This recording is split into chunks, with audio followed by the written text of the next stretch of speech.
Hi, my name is Niall Boylan. Of course, you know me from the radio station. I'm talking to people every single day, and you know what? They're sick of the government. I love this city. I love Ireland. I love the crack. I love the cave meal of Fáilte that it's offered us for thousands of years. But we need change. And over the last 4 years in particular, I've noticed those callers are getting angrier and very frustrated because they feel voiceless. They're listening to a government who are not listening to them. An opposition party who don't seem to oppose. They've ignored us on so many things, so many important issues. They've ignored us on mass immigration with a reckless immigration policy. They've ignored us on healthcare with waiting lists getting longer. There's 4,000 children in temporary accommodation as the homeless numbers rise and rise in this country. But what have they done about it? What have they actually done? They've made promises but done nothing.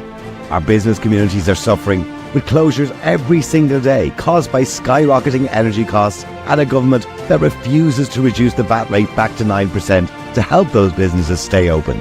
And many people say they don't feel safe in our city, with crime figures that seem to be getting worse every single day.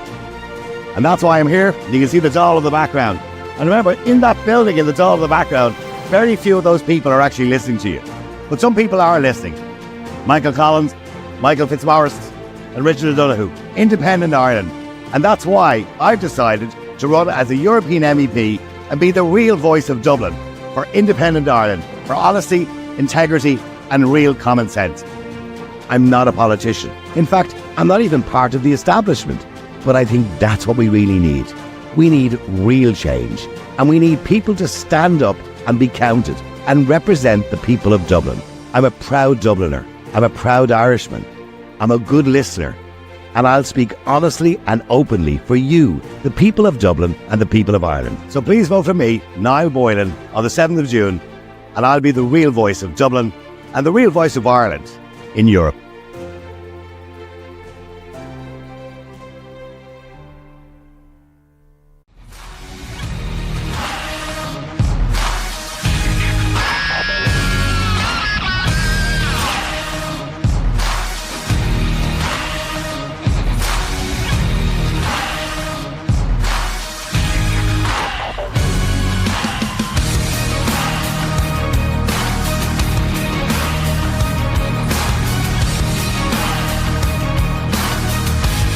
Very good afternoon, it's Niall Boylan with you. Yes, don't forget, give me your number one vote, by the way. Of course, in the Irish Independent, yes, if you were reading, it looks like I'm tipped to get a seat. Wouldn't that be wonderful if I could be the voice of the people of Dublin and Ireland in the next elections, of course, and going over to the EU for the next 5 years. And I promise you, I won't be a hide-and-seek champion.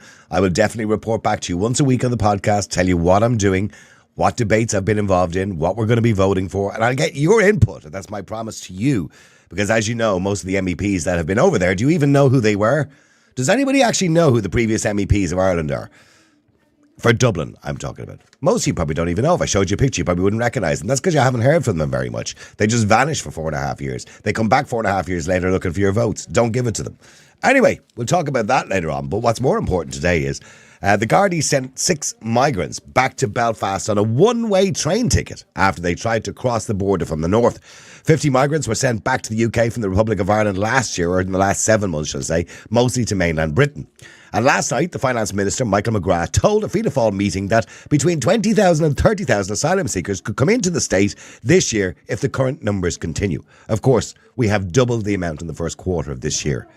And this is the first time a senior cabinet minister has said that the number of asylum seekers this year could reach 30,000, with the previous estimates being wrong when the government suggested a figure of 20,000.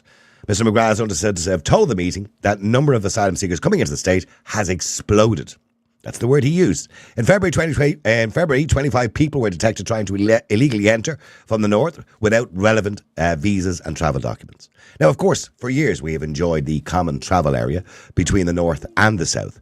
And most of us really wouldn't want to go back to the days of having a checkpoint up on the border. Although recent polls suggested, because we're in this emergency crisis or an immigration crisis, people believe that it might be a good idea on a temporary basis. But some will argue, you know, that this is not the way we should go, and it would bring back bad memories of the past and ignite the divide between the north and the south for many who have forgotten, of course, what happened in the past. Well, certainly we may never forget, but we don't want to revisit the past. And we did it, I suppose, back in 2001, wasn't it, for the foot and mouth. We did actually put checkpoints in. And the border, I suppose, since about 2005, the border has been perceived as being invisible, with little or no physical infrastructure, as the security barriers and checkpoints were removed due to the process put in place by the Good Friday Agreement, or the Belfast Agreement, signed in 1998. So since then, most of us enjoyed that free travel area, that Ireland feels like a 32-county Ireland. It isn't, but it feels like that. And even during Brexit, we fought tooth and nail to protect Ireland from having a hard border between the north and south, and instead came up with the backstop agreement. So in saying that, we fought hard to make sure there was no Garda Síochána, British soldiers, PSNI, or anybody standing on that border, stopping traffic between the two countries, essentially. So do we really want to go back there again? Is that the solution? People will argue, no, we're in an emergency situation. We can't continue doing what we're doing, which is allowing people to flow in, 80% of people, according to the estimates by our Minister for Justice, from the United Kingdom and the mainland. So what do we do? Would you agree with a hard border between the north and the south on a temporary basis, maybe for a year or two? I don't think you'd need it there permanently, because it would be a deterrent. And once the deterrent is set up, of course, that will stop people from using it until this crisis is over. Let me know what you think. Is it a good idea or a bad idea? The number is 085 100 22 55. That's 085 100 22 55. Now, I know Patrick Tobin from Aintu had suggested a border down the Irish Sea, which we could do legally, by the way, according to the Good Friday Agreement. But let me know what you think. Let me go to Morris. Morris, hi, how are you? How you doing, Niall? I was listening and seeing what happened in relation to Malachy Stevenson. My God, it just goes to show you how dangerous it is. I messaged Malachy last night. Thankfully, he's okay. Yeah. And thankfully, the guards, in fairness to him, he did congratulate the guards on getting there very quickly, and the individual was taken into custody. So let's leave that to the guards to investigate that, and thankfully, Malachy Stevenson is okay. Excellent stuff. But mind you, Morris, it is an attack on democracy, and that's what it is. Very much so. Yeah, it's an attack on the people. Yeah. Because you and Malachy want to represent the people. It's an attack on us. Yeah, absolutely. You know? Anyway, they nipped it in the bud. And I think basically what should have happened in this case, they should have made a video footage of the guards, these 6 individuals back on the train, and made a video of it and put it up on social media and explain to people, if you come to Dublin under these terms, with no paperwork, no ID, no passport, you're going back to where you came from. And I guarantee you'd stop it, because this is how they're finding out on social media about coming to Ireland. You know, we have an open policy, as you said, between two close neighbours. Yeah. But that doesn't include people from non-EU countries using our country as a backdoor. That's not in the setup at all. That's not part of the system. It is illegal. By the way, it is illegal. Yeah. Yes. Yeah, so that should be guarded. And I think, yes, a temporary 6 months patrol up around the border areas, and anybody that hasn't got a passport or a legitimate reason. But But Morris, do we really want to go down the road of having, people who say, for example, there are many people who work in the north and live in the south, or opposite way around, whatever, because we have this common travel area, this agreement between us for taxes and everything else. Do we really want to have a situation where we go back to, pre kind of 2005, I suppose, was the last time there was any infrastructure there, but 1998, certainly when the Good Friday Agreement was signed. Do we really want to go back to a time where, there's Garda Síochána standing in the middle of the M1 with their hand up? Is that really what we want? Well, I understand that's the hardcore novel. But I mean, listen, technology is so advanced now that a reg of a car would tell you whether somebody was walking. That's not going to make a difference. But they're coming on buses. The buses are legal. They're not illegal. You should have they're getting taxis down. I saw a video of a Northern taxi putting people out in the middle of O'Connell Street, and then an hour later they're over in Mount Street. Yeah. No, I know. That's online. So we need to stop people. Discourage them. We should have somebody. You keep saying that, but how do you do that? How do you stop people coming? Put them on the port. So put them in Larne and yeah. Go to the Force Ministers and say, I want to put 2 guards and 2 customs people on your airport, and 2 customs and 2 guards on Larne. And how do you think you're going to sell that to a loyalist in Northern Ireland? Well, there you go. Well, we haven't really moved on then, have we? Yeah, well, I'm just saying to you, if I'm a loyalist and I'm living in Northern Ireland and I consider myself British and I want to head off to Manchester for the weekend, I don't need a passport because it's part of the same country. So how are you going to sell the idea that you have to have your passport to re-enter your own country? You're the same country you left. How did the guards identify the 6 people? I'm not too sure. I'm assuming there's racial profiling involved. So there you go. That's the only way you can identify anybody that's not welcome in your country for illegal reasons shouldn't be allowed in. And I know it's a common pass, but the north of Ireland shouldn't be used as a back door to flood the Ireland. I agree with you. No, but hold on. Everybody agrees with that point, but it's how you solve that problem. So what you're saying to me is the Irish Sea is the answer. Yeah, and the border. For 6 months. We need to protect our country now. Okay, and the border for 6 months. So what? Do you want to put PSNI and guards on the border for 6 months? Well, the PSNI don't want to have anything to do with anybody travelling in their country. You see, these people that are illegal are travelling through the north free of charge, and there's nobody stopping them coming in there. Once they get off a ferry from England, they're still in England, as far as the authorities are concerned. Absolutely. But when they get across the border, they're back in the EU. Well, see, they're not but they're not staying in Northern Ireland because they won't get anything in Northern Ireland. So, but people from the non-EU countries shouldn't be allowed to travel through England. Mm-hmm. Mind you, a judge in Northern Ireland, or Northern Ireland the other day in the High Court said he didn't deem Rwanda a safe country, so people from Northern Ireland wouldn't be sent to Rwanda. But in saying that, the reason they want to come to the south is because the benefits are better in the south. Yeah, and that's getting all stopped now. You know what I mean? Like I said to you, it's the message has gone out. Come to Ireland years ago. They pay you for having babies. That was put out online, so it's got worse. It hasn't got better. And you had a man on your show the other day, and he says there's 20,000 letters going out to people saying they're going to Rwanda, and they're ripping the letters up and coming here. Well, they're being advised to come here by their own legal teams. Yeah. And I saw somebody down on the canal last night on a video telling them, stay together, embarrass the government, and they'll give you what you want. Put the tents together, get 100 obvious. And this individual is live on stream, online, talking to them and telling them, of course we tell them to stay together. The government don't want this seen in the country or around the world. They've lost control. So we embarrass them into looking after them. What a horrendous thing to do, to betray your own people like that. Well, we all know it's the charities that are giving out the tents. And Micheál Martin was questioned about that yesterday morning on News Talk. The idea that the state is paying for expensive tents. They're not cheap tents. 24 hours later, the state is then taking the tents off them, destroying them, moving them off to some field somewhere or whatever it happens to be. They come back again, and then the state pays for more tents for them. It's just complete waste of taxpayers' money. Morris, thank you for that. Let me just go to Jessica. Jessica, hi, how are you? Hiya.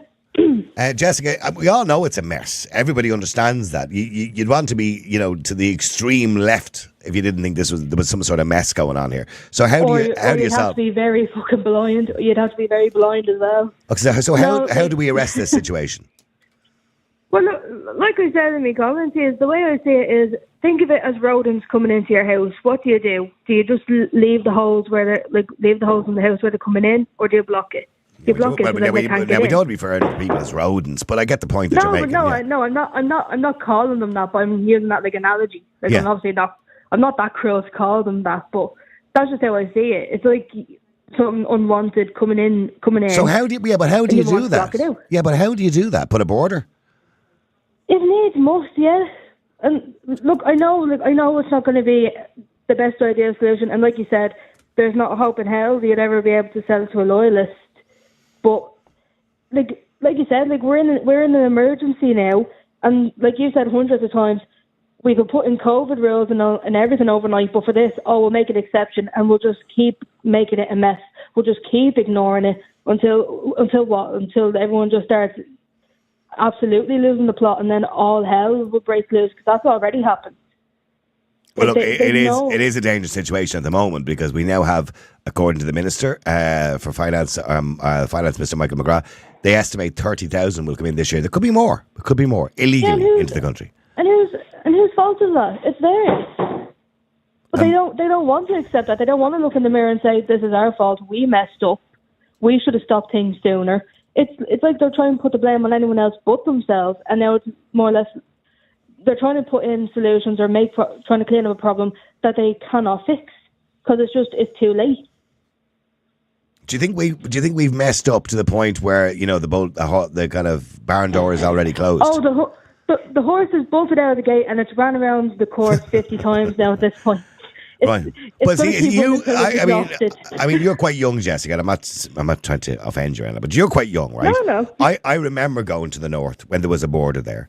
You know, when you had to go through the customs border on the south, and then you had to go through the soldiers. I've heard stories about it. It's like I've heard It's not a stories good that thing. it was awful. Like Yeah. you're more or less, if you had a very Irish surname like Yeah, Paul Smith, you'd be like, what are you doing over here? yeah, Paddy Murphy. Yeah.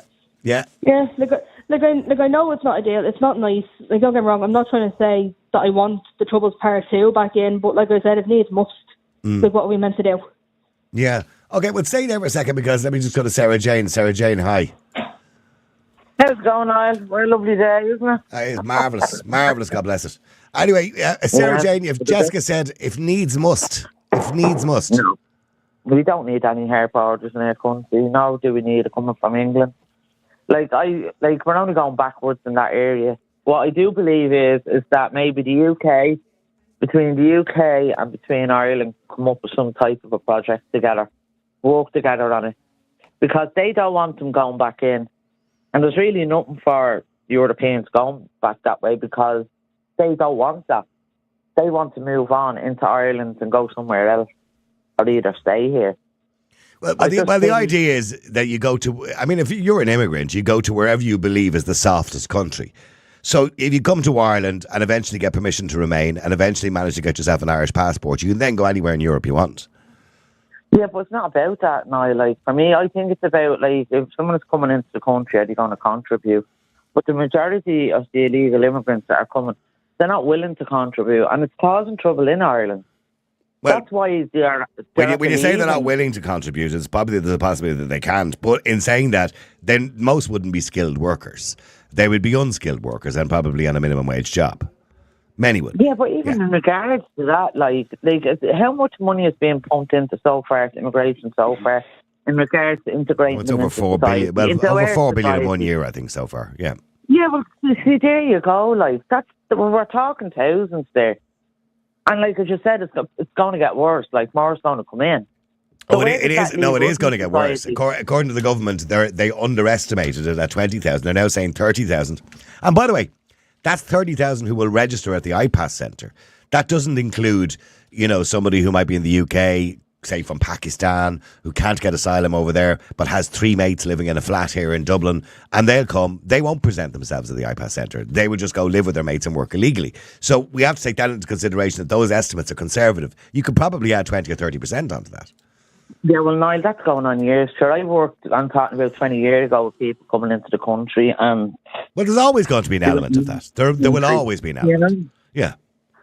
I know, but what I think what we got at the moment, like if you came up with some plan and don't mention the word border or hair border or the troubles, I think we're at this stage of 2024, like hopefully that we're more mature in our outlook in society in regards to this. Right? We have to accept the fact what's going on, and we all need to start getting our fingers out and thinking positive about it, because like there's so much trouble going on at the moment over it. But when you say thinking positive, how there's nothing positive in 100 tents lined up on Grand Canal Quay or whatever amount of tents it is.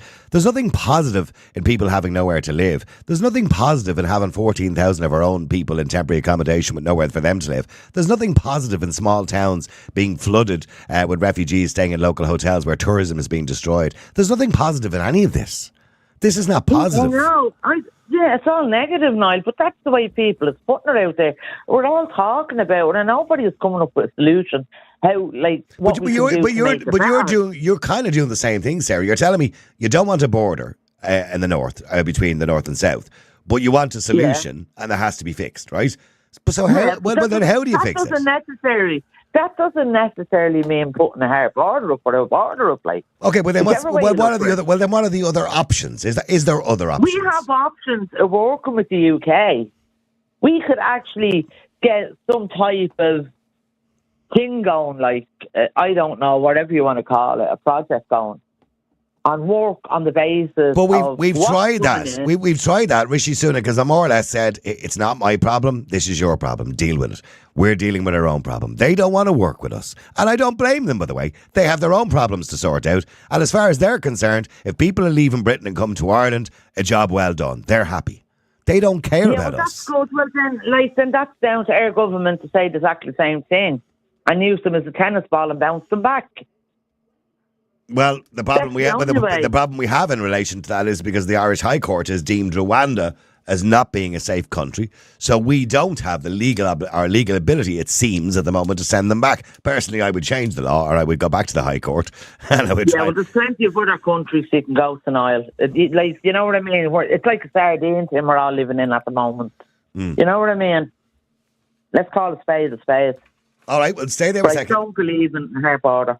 Okay, let me just go to Nicholas. Nicholas, hi, how are you doing? Hello, Niall. Nice to talk to you. You too. Basically, like I'm of an age where I don't want to see a border, between the north and the south of Ireland at all. But you have to deal with the reality of the situation. I actually think there should be not so much a border, but there should be point of entry checkpoints with a combined PSNI Garda presence, checking for illegal immigrants coming in. They should reinforce them at the point of entries in the south as well. The ports and the airports. So what do you see? Here's my. I'm thinking of the logistics of this, right? Yeah, so we've got about 5 borders realistically. I mean, the main one being Newry, right? Mm-hmm. I mean, so you have your guards there and your PSNI on one side and your guards on the other, whatever it is, right? Working together, right? Mm-hmm. What do you do? Do you ask for passports? I mean, how does that work? Do you have to ask everybody? Because if you don't ask everybody, you'd be accused of racial profiling. So how does it work? Well, actually, I would disagree with you there. I think you ask the people that you obviously know are migrants entering, and you don't have to ask everybody. And I think it's an unfortunate thing to put the guards or the PSNI in this situation, but this is a political mess. Yeah, but when sorry, Nicholas, for interrupting. But when you say to me, you ask the people who you think might be migrants, right? Mm-hmm. You will be immediately accused of racial profiling. Because how do you decide who's a migrant? Because the colour of their skin? I mean, you'll be accused of that. I'm not saying I disagree with you. I'm just saying you'll be accused of that.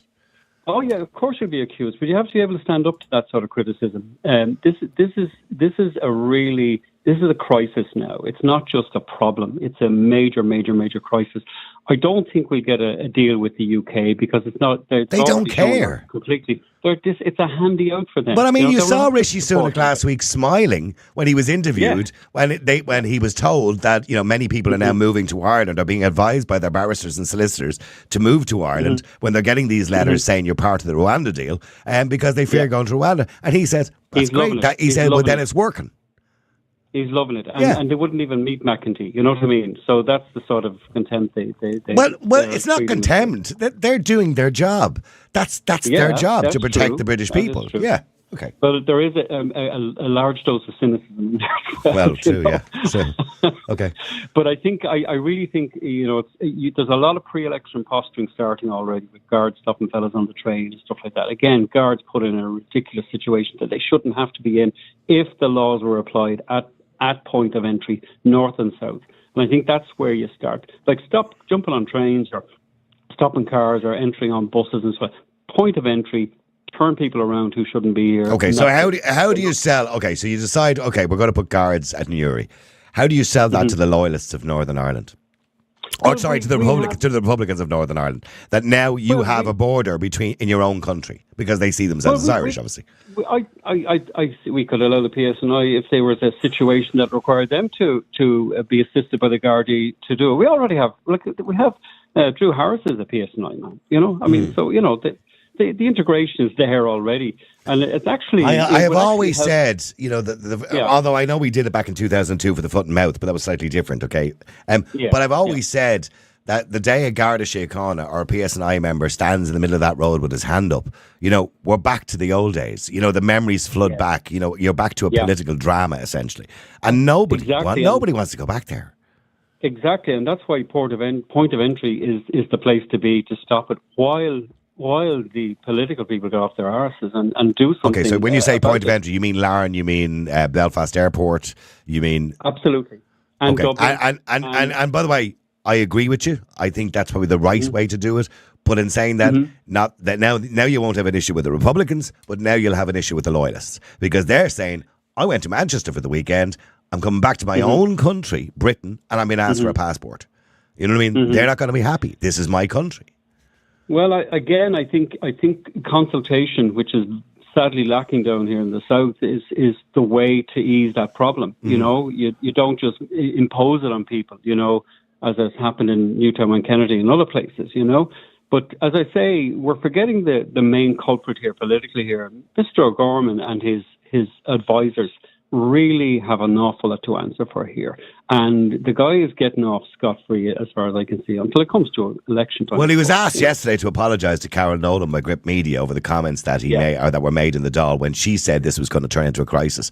And he was in denial. And he said, you know, his argument was, I'm just paraphrasing, that hindsight is great. And yes, I do admit, you know, maybe we should have looked at this deeper and we didn't realise. How could you not have realised this was going to turn into a huge mess? I don't know how you couldn't realise that. He treated her with utter disrespect. You know, she was right, and of course she was right. He was wrong, and the only reason he won't is because it'll be basically admitting that he. How is he still in a job? How is he still in a job? How is Helen McEntee still in a job? Because no matter what side of the argument you're on, the left or the right, they're making a mess of it. A complete hames of it. Because even if you're on the left, you've got to say to yourself, this is not the way people should be treated from other countries, to be sitting in canals or hotel rooms or whatever it is. You know, the better way to treat people would be not to let people in to be treated in those, you know, inhumane situations or conditions. Yeah, you know what I mean? We go back to lawful entry into the country, and I've no problem with these people personally, so to speak. They're no, it's not their fault. They're taking advantage of. They're taking advantage of a loophole in the law. Yeah, problem with our laws. And who could blame them for that? But look at what's happening to Irish society. You know, it is just massive division. And this is only the tip. I mean, there was a time when the left and the right just didn't like each other. Right? You know, we disagreed and we didn't like each other. Now there's a hatred, which is really wrong. I mean, I'm quite happy to sit down with people from the left and have a good debate and a good argument, and I'll agree with some of what they say and I'll disagree with others. But there's a problem when we are dividing society with such a wide or thick knife that we're essentially having people hating each other. And that's the government's fault. That's not the left or the right's fault. I'm in total agreement with you. I mean, look what happened to Malachy Steenson that's yesterday. Wrong. Of course it is. It's undemocratic. It's undemocratic. It's absolutely it's an attack on democracy. And dangerous. Yes, absolutely. It's like serious things are going to happen. The serious things have already happened as a result of this crazy policy. But I don't think we've seen nothing yet. That's my opinion. Unless they really get stuck in. But Ireland is not the only country. We had another assassination attempt yesterday, of course, as well, Slovakia. Ireland is not the only country this is happening in. It's happening all across Europe and actually all across the world. It's happening in America as well.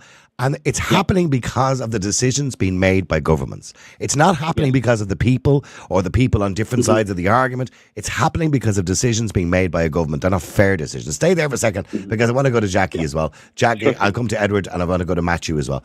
Sorry, Jackie, go ahead. Yeah, and again, like you, I was up and down through the north in the times of the Troubles. I was strip searched. I was van was unloaded onto remember all that, in the middle. It happened to me. It happened to me at 3 o'clock in the morning when I was DJing one night back in the 1980s, I think it was, up in Northern Ireland, and I was called all sorts of names because sadly 3 PSNI officers had been killed that day, or UC as they were called at the time, and they just didn't like people from the south suddenly that day, and I was called all the names under the sun. They took all my records out of the back of the car and the pistons of rain. Oh, I'll never forget it. Terrifying. Oh, yeah, it was. And the thing about it is you'd see this light in the distance and you did not know if that was UDR, RUC, IRA. You didn't know who it was, what you were coming up against. It was frightening time, in fairness. We don't want to go back to that. No, absolutely not. Now, the thing here is, okay, supposing we had the Gardaí on the border and you have different people coming in, and you have 3 or 4 people there and no passports, what do they do with them? So you have this problem that you cannot stop this on our border, between north and south. It has to be stopped at source. So okay, now then you go and you say, right, now we're going to start, in Larne, or we're going to go wherever. What happens then? Because the UK want to get rid of them. They want to get those people into, they want anywhere but them, so they don't want to take them back. It's an awful predicament that we're in. And it's very hard to come up with an actual solution. But the thing about these people, get on a plane, they have passports. They get off a plane and suddenly they don't have passports. So what do you do? Where do you hold these people then until you find out who they are? Well, if it was a case you were doing it in Belfast and they're getting off a plane at Belfast International Airport or George Best Airport, then and they've no passport, you just put them back on the plane again and send them back. Yeah, but then you see the UK don't want them. And look, if you were to try and police the border, as well as I, there's so many roads in and out of the border. That 6 or 7 main entry ports. Yeah, but the main one being Uri. No, but there's a look, you can look. We all know what happened during the tour. So people were crossing the mountains, for God's sake. 100%. So it's not a solution, and we don't have the Gardaí to do it as well. I mean, we can be talking about, it's like the e-scooters. We're going to bring out these laws now and enforce them. They'll never be enforced because there's no one out there enforcing them. You don't see Gardaí. You don't see. Yeah, you're wondering where they're going to put them, by the way. Just as breaking news coming in from RTE now. I'm going to read this out to you. The government is now considering providing large-scale tented accommodation for asylum seekers at Thornton Hall in North Dublin. That's it now. There's the people, the swords out protesting. Anyway, the site, which encompasses more than 160 acres, could take up to 4 weeks to prepare. However, some within the coalition are optimistic that the preparation work could be completed sooner. Now, Thornton Hall, that was a Bertie Ahern plan back in 2004. God. It cost, remember, 30 million or something ridiculous like that. Anyway, it's been sitting there ever since. The government is examining it to see if they can free up 600 beds previously used by Ukrainians, could also accommodate new international protection applicants as well. Anyway, that's crazy. Yeah. It's just it's crazy. It's crazy because but here's the thing: we're not dealing with it. Yeah. Well, all we're doing is it's like a leaking bucket, right? And we're saying where are we going to put the water that's leaking out instead of fixing the hole? Do you understand what I'm saying? Yeah. So here we are now deciding where are we going to put more people in tents. You know what I mean? Instead of actually saying we shouldn't be letting most of the people, I'm not saying all of them because some of them are genuine asylum seekers, but we shouldn't be letting the people in the first place. It's a ridiculous situation. Let me just go to Edward as well. And Matthew, I'll be with you now in a second. Edward, hi, how are you? Yeah, good afternoon. Niall, look at closing borders, complete waste of time. Even trying to monitor them, absolute waste of time. I mean, 100 Gardaí, what's that going to do? It's like going down with a knife and fork to the beach in Sandyman trying to stop the tide. You are at nothing, okay? The one thing that we need to recognise is this 30,000 figure estimate is way below what we can actually expect. This is peak season now for migration, all right? This is the time of the year when they start travelling back and forth from France on their little dinghies and boats. And they'll hit England or they'll hit the beaches and then realise they can't get very far once they hit there. And then they'll hit ours, all right? We've no defences whatsoever against that. Don't mind your ordinary ports, your ferries and your Northern Ireland. They will find ways to get in here. But Edward, we're probably in the best position of any country within Europe because we're a small island with sea around us. It couldn't be simpler. But yet we seem to struggle with it because the government are terrified of the NGOs. Well, obviously they are because, I mean, human rights is high on their agenda. But human rights should be high on everyone's agenda to some degree. And because I don't blame the people who are sitting in tents in the canals. That's not their fault. They've taken advantage of a system that we've allowed them to take advantage of. But we're obliged to look after them. But once they get that far, but what we're not doing, and this is what Helen McEntee is not doing, she's not reacting and she is not listening to her advisors. She knew about this years ago, Niall. We all knew about it years ago. I've been talking about it on the radio for 10 years. But what was done? Sweet shag all right? Now we need to stop blaming our politicians. We need to look at ourselves here. Stop constantly pointing the finger at the O'Gormans and McEntees. We voted these feckers in. We have to take responsibility for who's in power at this moment in time. Okay, we can change all that come 7th of June, but we are responsible as people, all right, for what we're allowing to happen in this country. Like, no mistake about that. But so who are people going to vote for? Well, who are people going to vote for? The party of U-turns, Sinn Féin? Because that's what's going to happen in the next election. And remember, of course, Sinn Féin rejected the referendum in 2004, the anchor baby referendum, inverted commas. They rejected that. And in 2019, they tried to get that back into the back door again, which made things worse. Yeah. They claim they're not in favour of open borders, but everything they say and do suggests they are. Look, that's another discussion. Okay, at this moment in time, what we need to do. So no, the point I'm making is you're saying it's our fault. We need to vote in the right people, but who are the right people? There isn't any right people. Certainly not McEntee. Okay, for starters. All right, the woman is completely and utterly incompetent, Niall. All right, that's a given. That's not up for discussion. What we need now is we need a platter of aircraft out in Baldonnel. We need somewhere like Thornton Hall, which can be secured and a holding centre for these devils who have no documentation, put them into that holding centre and put posters up around every single location that we can. If you come in past our border, you're going straight to Rwanda, fella. Okay. Well, the Irish High Court has already decided Rwanda's not a safe place. No. I know. That. Excuse my language. Fuck that. That can be. Well, I believe that should be taken back to the Supreme Court again. But anyway, that's nonsense. Yeah. That has no benefit to any man, woman or child in this country. That legislation needs to be overruled. So, aircraft at the moment, we need to get them on standby, get them straight over to wherever we can put them, but stop this flood, because we're... Well, the one thing I'll say about the Rwanda thing, right, and I know people don't like the idea of the Rwanda thing, particularly the left, right? Most people are not going to be sent to Rwanda. The same in Britain. They predict that actually very few will be sent to Rwanda. But what the Rwanda deal does is it's a threat. And we spoke, of course, to a barrister there from the UK on the air 2 weeks ago who said that they had sent out 30,000 letters to people who they knew were illegally in the country and said you were now part of the Rwanda plan. And they all were advised to leave the country by their barristers because there's nothing more they can do. Every step has been taken and every challenge has been taken at this stage, right? So there's nothing more barristers can do about a free legal aid or whatever. So it's acting... So even Rwanda or the likes of Rwanda acts as a deterrent. Well, of course, that's what it's been set and designed to do in the UK, because nobody's been shipped yet. We know that. There's been no flights that we know of, all right, because they've been resisted at every turn. But the whole point about it is we cannot, as a smaller island, we cannot cope with this volume of people that are now flooding into us. We can't cope with that. So we need to find a solution to that. That's the immediate crisis. Okay, well, I want you and Edward, Nicholas and Edward, please stay with me, right, because I want to go to Matthew as well. Matthew, hi, how are you? Hey, not too bad, Niall. How are you? I'm good, Matthew. Matthew, what would you like to say? So here's the thing. So I don't really care about this current topic of a border checkpoint at the north. So, I'd say no to it.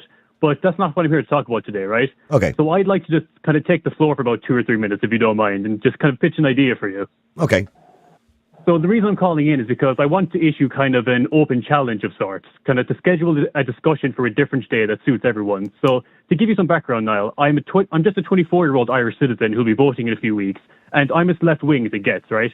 So I figured you might find it interesting to get someone on your show who's kind of the polar opposite of you politically, and a lot younger than most of the people Matthew, we do. We do have people who are polar opposites to me on the air on a regular basis. I don't only invite people onto the show who agree with me. That would be very boring. I know, yeah. It's just I've been kind of tuning in lately, and I see, I know people have varying beliefs on some things. I feel like kind of at their core, you kind of have the same values, but kind of like the core issues, if you get me. But I feel like I'd have much more kind of varying beliefs, if you get me, compared to... Well, I tell you what, Matthew, I shall talk to you about that. I should talk to you off air about that if you want me to, about organising something, and I'm quite happy to do that, right?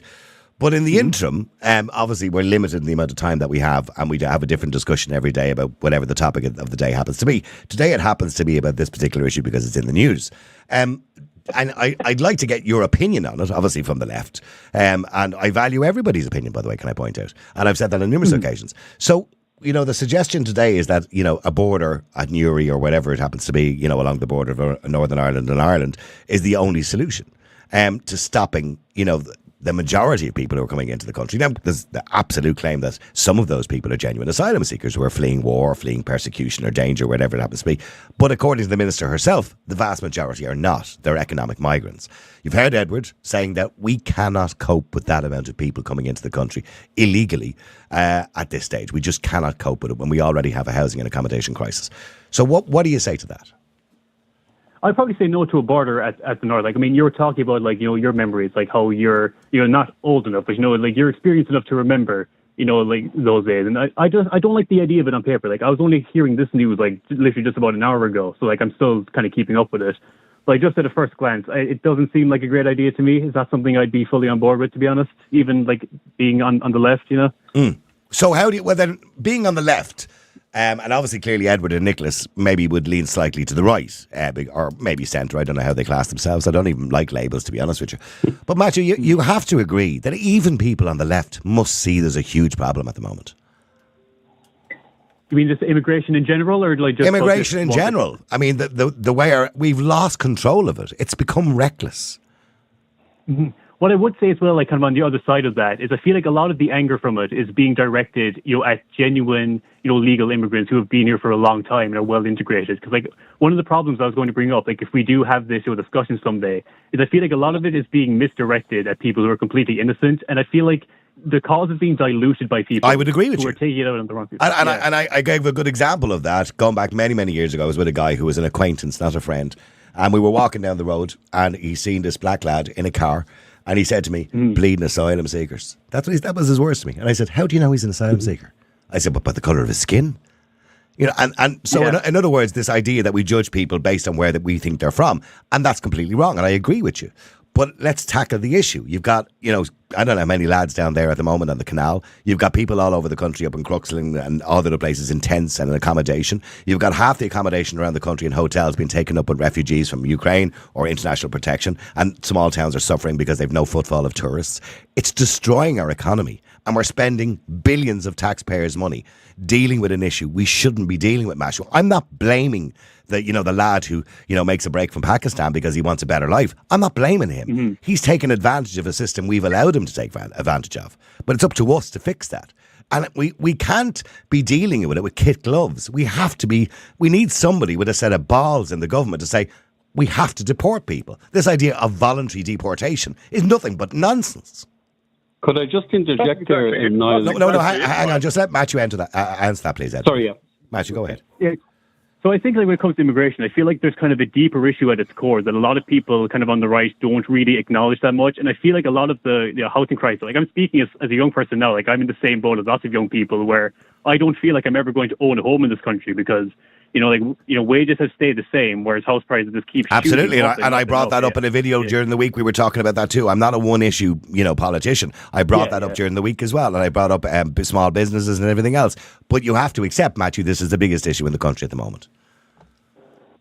Actually, I think the issue is kind of caused by a bigger issue, and that's corporate greed and just kind of the inability to stray from the status quo. Because I mean, I'm just finished college now with a year, and like I did kind of a creative, kind of artsy kind of course where a lot of people in my course now, all my friends would be, very left leaning, and none of us have ever blamed immigrants for things that we can't achieve in our lives. When it comes to housing, it's really like the government, it's landlords, it's vulture funds sweeping up and selling. And they're all problems too, Matthew. I'm not denying their problems. I certainly don't agree with tax-free vulture funds coming in and buying up properties all over the country and leaving people like you with an inability to actually live in your own town or city. And that's outrageous. But we also have a problem where the government are taking up so much accommodation in this country that it's also creating a problem for people getting accommodation. When the government are competing against their own citizens and renting homes for people seeking international protection. One example in Newbridge, a 6-bed house was rented for 12 immigrants at €87 of our tax money per person per night. That's 26 grand for one house. That house could be rented by somebody who's Irish, for example, who's been looking. So the government are now competing against their own people to rent accommodation. That's a problem. Yeah, because sorry, go ahead. Well, I'm just saying it's a problem. Sorry, Edward, do you want to talk to Matthew there? You want to say something? Yeah, I've listened to Matthew, and look, he's raised some valid points, but the more important question that has not been addressed is what are we going to do with these increasing numbers, pitching tents, being taken away with one hand and then being given back with the other. That is just one very small part of a very, very big crisis that we're facing. And I agree with Matthew, what Matthew's saying. But his age might have a factor, and I say he's 24 years old. I don't want to be offensive. Certainly hasn't got a business up and running, and watching his towns, or watching our towns being destroyed slowly, bit by bit by bit. And we are being destroyed, Niall, and that's the issue that we need to face, not whether or not people are going to be offended by the fact that we're going after this issue as aggressively as we are. I mean, Matthew, hang on, because I want to go back to what Matthew just quickly. Matthew, we all know there's a problem, right? Okay, you'd be a fool to think there isn't a problem at the moment, right? Because, having people pitching tents in the middle of the city is not the solution, right? So, Matthew, as a left-leaning person, what is your solution? Do you have a solution? Or do you just want to give out about the people who want to do something about it? Oh, absolutely not. No. So here's the thing: you mentioned the government. Like, you will never catch me defending the government because, just like you, I feel like we both dislike the government, but I think it's for different reasons. But you will never catch me defending Fianna Fáil, Fine Gael, or the Greens under any circumstance. I assume you're a social democrat or people before profit supporter. I imagine. Yeah, I'd be more in that direction for sure. Yeah. So give me your solution, Matthew. So I'm hearing problems, and I'm hearing yes, we all agree there's a problem. Edward's come up with his solution. Nicholas come up with his solution, although it mightn't be the best in the world to put a border, but we're at difficult times, so difficult choices. What's your solution, Matthew? So I propose being kind of more outside of the box and just thinking in a way that lots of people don't think, right? Where it nearly feels too late for this now, because ideally we'd be able to go back in time and fix some of this, Well, you can't. Ages ago, but you can't, Matthew. But that's the thing. We are where we are. If you had to start now. But if you had to start now, there's how many vacant properties in the country now where if it wasn't just for the constant obsession with having to make money off of every single property, just trying to charge you extreme high rents, we could have housed our own people years ago. I agree with you. The government I agree. And you know what? I wish the government had taken accommodation and housing more seriously 5 years ago because they're actually taking it seriously now when they need to. But the point is, what are you going to do about an illegal migrant who has no paperwork, who arrives down from Northern Ireland and presents himself in an IPAS centre? What do you want to do about that? Do you just go, okay, but no problem, we'll get you accommodation? And you can integrate and assimilate, and that's the end of it? We don't even know who you are? No, I wouldn't say that, no. I just feel like people on the right kind of lump in those people with people who are here perfectly legally. Absolutely. Could I comment on that just for a moment? And I would find, first of all, I don't see myself as being left or right. I'm just an Irish citizen who sees an absolute mess and crisis, and I want a solution. I'd actually support a lot of what Matthew is saying there, and particularly as he's such a young man and progressing. But I have no problem differentiating between what I would call legal migrants and illegal. And, for example, I have someone very close to me, I won't mention names, whose partner immigrated here and is working and contributing to Irish society. And I've no problem supporting that sort of person. But this mess is literally, for people like Matthew, and I'm very concerned about people like Matthew because of his age, he should be able to progress into his career from university and get a house and live a life. And he's being inhibited from doing that by our own bloody government, Getting incompetent government, So we need, instead of labelling left, right, this, that and the other, come together, find the common ground and listen. And it does require, and I agree with Edward on this as well, it requires us to stand up and take some pretty unsavoury action, which is basically getting people the hell out of the country that shouldn't be here. Just Matthew, because I have a lot of people to get to, and I want to keep you there, by the way, if you can stay with us. But Matthew, do you agree with deportations? Do you agree with deporting people at all? I see, this is a difficult one now. It's not a difficult question. It's not a difficult question. If somebody comes into the country and we deem they are not a genuine asylum seeker under the criteria, i.e. they're not fleeing persecution or war, whatever it happens to be, they come from a safe country, do you agree with deportation? In that specific case, that's fair, right? But when you say, do you agree with deportation overall? A lot of, these nationalist parties now, they have got a very twisted view of deportation. Absolutely. I agree with you, by the way. I don't agree with some of them. Pull up a Dulux color chart. Okay, you're white, you can stay. You're black, okay, get out of here. Matthew, I don't know if you know my form. I don't agree with that either. I know. I'm not saying you. I'm saying a lot of these other parties where, that's why it's a difficult question to answer, because depending on, how everyone defines, mass deportation, it could mean very different things. It could, for someone like you, it could mean just getting rid of people who have, no documentation, haven't done anything by the book. The law is the law. We have immigration laws, and we have them for good reason. That we protect our borders, protect our people, protect our economy. So we have laws. You can come to Ireland legitimately through the visa process, and we welcome diversity in all forms, in our health service, in our hospitality, and everywhere else. If we didn't have diversity, we'd have nobody bloody working in the country. Our economy would probably collapse, right? But what I'm saying to you... But what I'm saying to you is, you also have people coming in as asylum seekers or people seeking international protection.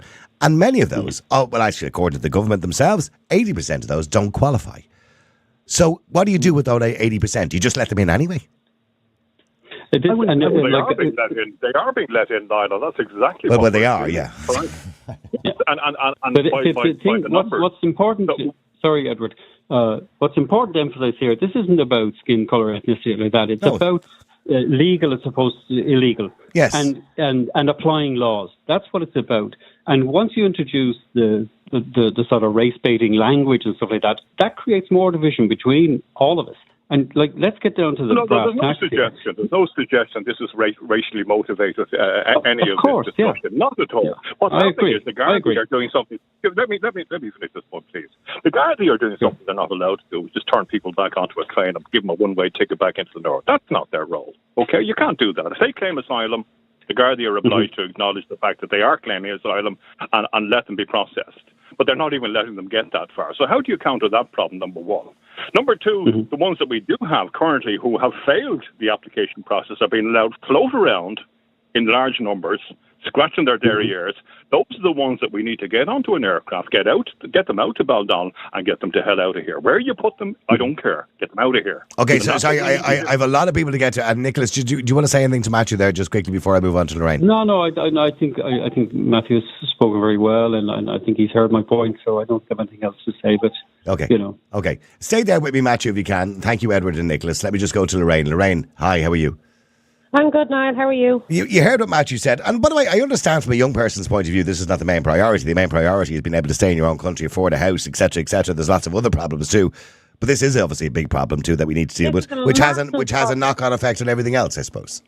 This is a massive problem, a huge problem, the integration. Now, Matthew's not going to like my solution to it, and I don't think it's a permanent one either.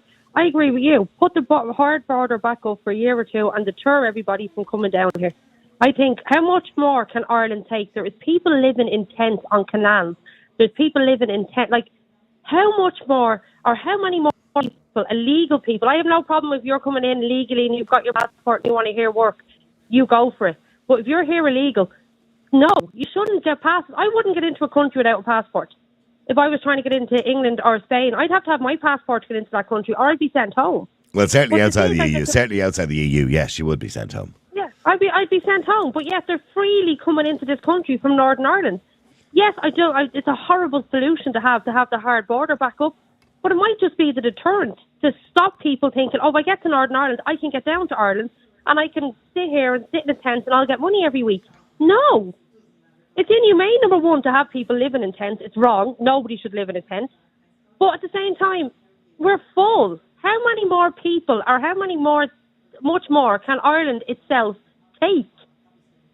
Well, Matthew, do you want to respond to that? I know you probably don't like the word full, but ever. If you can't fit any more water into a bucket, it must be full. We don't have accommodation. So from an accommodation point of view, we are full, Matthew, from an accommodation point of view. But if you want to respond to that, Matthew.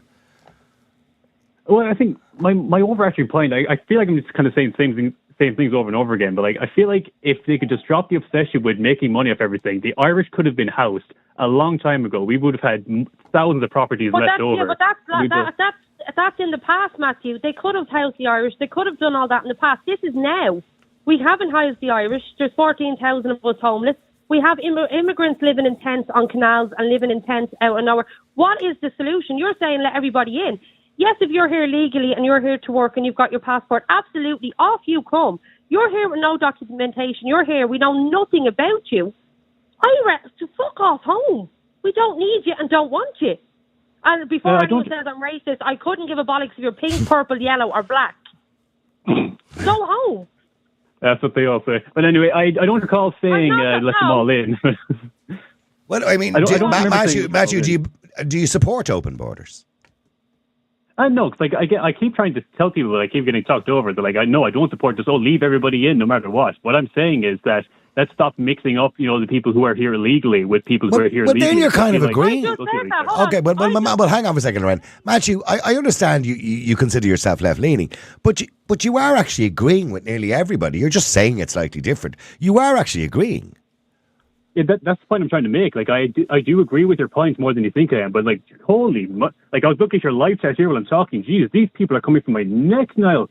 Holy crap! Like, I think I've been speaking fairly reasonably. I think you said that as well. Your man who was online before said Matthew, you're trying to make it a racist issue. You're trying to make it a racist issue. For any of us that are saying put up the hard border or send everybody home, you're trying to make it a racist issue. I'm not. If you're over here to work legally and you have your documents and you have your passport, in you come. I have no issue with you. My issue is with all the legal immigrants that are coming over here, no documents, no passports. We know nothing about them, and yes, they're being let in. Matthew, I don't know if you read the story in the Irish Examiner last weekend. There's one individual in Cork prison, and he has 27 identities. They found 23 identities he had in Britain and 5 he had in France. And we don't even know. He was brought to court, I think, from the prison. Yeah, we know nothing about him. He had committed an assault on somebody, but he was brought to court, and the judge said, "Well, is this his real name?" And the guards are going, "Well, we don't know." How do you see? You can't be dealing with that, Matthew. You know what I mean? Obviously not. Yeah, like, geez, your man sounds like Lalo Salamanca from Better Call Saul. If you ever see that, like, obviously, yeah, we don't want guys like that here. But what I'm saying is, we do agree on the core points here. Is I think we're focusing on the wrong aspects of it. We're all agreeing on the core points, but it's how we deal with it is where we all differ in opinion, right? And there's a humane way and an inhumane way to deal with it. I certainly don't agree with round them all up or whatever that idea is, but I certainly do agree with forced deportation, because if people are not willing to voluntarily deport, which they're clearly not, but by the way, I think it's a stupid idea. I mean, if you were going to court, for example, for committing a crime, the judge wouldn't say, "Listen, I'll give you 2 months in jail. Whenever you're ready there, you can venture over to Mountjoy." You wouldn't do that. You're breaking a law. If you're being deported, you're breaking a law, right? In other words, you're being told, sorry, you don't qualify to stay in Ireland as an asylum seeker, so now you're not actually welcome in the country anymore. You must leave. There's a deportation order. But that should be enforced. And the minister turns around and says they've no idea how many of those are actually enforced. They don't even know if they're still here or not. They could be. We don't know. That's bonkers, Matthew. That's not the way you operate a country. Obviously not. Yeah, it's like, again, I keep saying, like, I agree with your points, but there's a separate point I'm trying to make as well. Is basically what I'm saying. Like, I'm not disagreeing with, with obviously deport the ones who are here legally, keep the ones who are here legally, and play by the rule. I'm just saying that recently now I've just been seeing a worrying trend of people who are here legally are the ones being targeted, because, I mean, people on the street, they just see a person with dark skin, and like, they could be here for 20 years legally, but they don't know that. They just see someone with dark skin, and they immediately assume, okay, this is an illegal immigrant, let's get them out. And that's why we see like an uptick in hate and violence against them. Yeah, but who? I mean, have you had personal experience of that? Because I'm going to be honest with you, I know many people who are black. I have 2 friends who are black, and they haven't said that to me, that they suddenly have felt unsafe. And I haven't seen an uptick in hate crime against them either. So I don't know, Matthew, if you could give us an example of what you mean. I gave you one example of me walking down the road with a fellow years ago, but he was an arsehole, right? So, but I'm wondering, are we seeing a huge increase in, crimes against people based on skin colour lately? I don't think we are seeing a huge increase in that. I think people know the difference. And by the way, I've always said, I don't agree with, say, for example, there last year, groups of people outside a hotel where migrants are chanting, "Get out, get out, get out." I don't agree with that either. Your argument is with the government, not with the people who took advantage of a bad system. You know what I mean? So what I'm saying to you is I don't see the proof of what you're saying, Matthew, that suddenly we've turned into this kind of racist nation. And if we have turned into a nation of intolerance when it comes to immigration, the only people you can blame for that is our government. Mm-hmm. It's like, I'll name some examples from the past few months, right? I think it was only 1 or 2 weeks ago. I think it was a Croatian man who was... That was horrendous. Horrendous, yes. Yeah, that was horrendous. It was 6 months ago only that, Dublin went up in smokes, and, these supposed, protectors of our... But they weren't, Matthew. The people who set fire or robbed in O'Connell Street that night, they were opportunist scumbags who took advantage of a situation. They weren't protesters. They probably didn't even know what was going on. Immigrants. They weren't out rounding up all the immigrants in Dublin and battering them. They were smashing up their own town on their own seats. They weren't out battering everybody. They were burning Lewis's and cop cars. They weren't rounding up every immigrant in Dublin City in a circle and battering them. That was them just being scumbags. Yeah, so this is the thing. Like, I'm not on the air. See, a lot of people in the chat are confused here. Like, I'm not on the air to disagree with the core point you're making, right? Because I do agree. You're making it out like we're all racist. Because we're all disagreeing with immigrants and we're all disagreeing with what's going on. You're making it out like we're all racist. That's what you said. I mean, you are, Matthew. Sorry, I don't want to come across as attacking you, right? But you are suggesting that you're giving me, anecdotal stories, and I could give you a million anecdotal stories where somebody of a cultural difference, for example, attacked somebody, in Ireland. I can give you lots of examples of that too, but I'm not going to, because they're anecdotal stories. You're giving me anecdotal stories. I'm talking about, in general, we haven't seen a huge increase in racist crime. So what I'm saying to you is, if there is a problem, and a problem of intolerance, I think that problem has been created by a government who are dealing with this situation very badly and basically dividing you and me and Lorraine and other people with differing views. So they're the ones creating that division between us all, because they have us arguing over something that shouldn't actually be happening in our own city and town. Oh, yeah, because again, I do not like the government. I think, obviously, they could have nipped this in the bud years ago and stopped any of this from happening. But because of how things have gone now, you're saying that there hasn't been an uptick in violence, but I mean, that night, I know you're saying these. No, I'm talking about racial violence. I'm talking about racial violence. Racial violence. You're the one bringing race into it and saying we're all racist. I don't think he said that. In fairness, no, he didn't say they were all. Yes, but if I finish my sentence, if I say my next bit was, people were sending voice notes on WhatsApp that night saying anyone who looks foreign, shoot them. So, I mean, that does sound fairly racist in my opinion. Absolutely. And Matthew, I can give you anecdotal stories of lefties during different protests who said, hang on, saying equally vile things. And if you look across the world, I remember looking at stats about people being killed via left and right, Antifa, for example, who you'll be very familiar with, Antifa on the left. By the way, the left wing have actually killed more people than the right wing. So worldwide, when you look at statistics, right?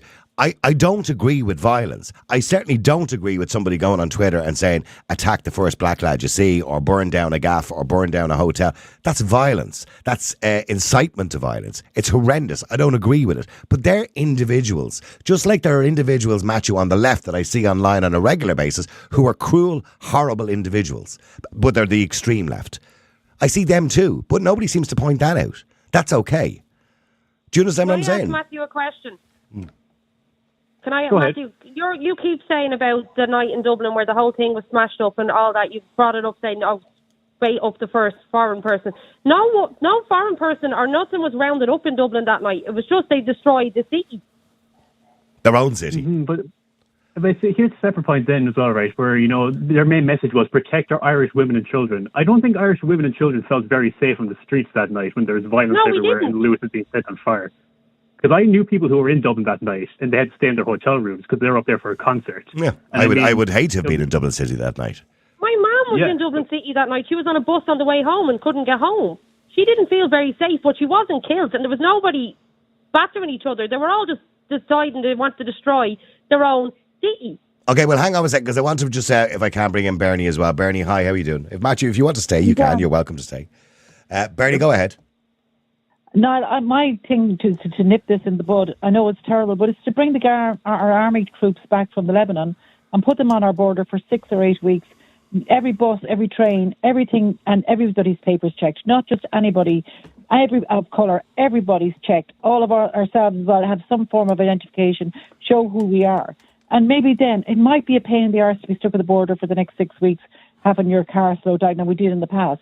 But if it's going to stop this problem continuing, we need to stop it now as people that we are. We want to change.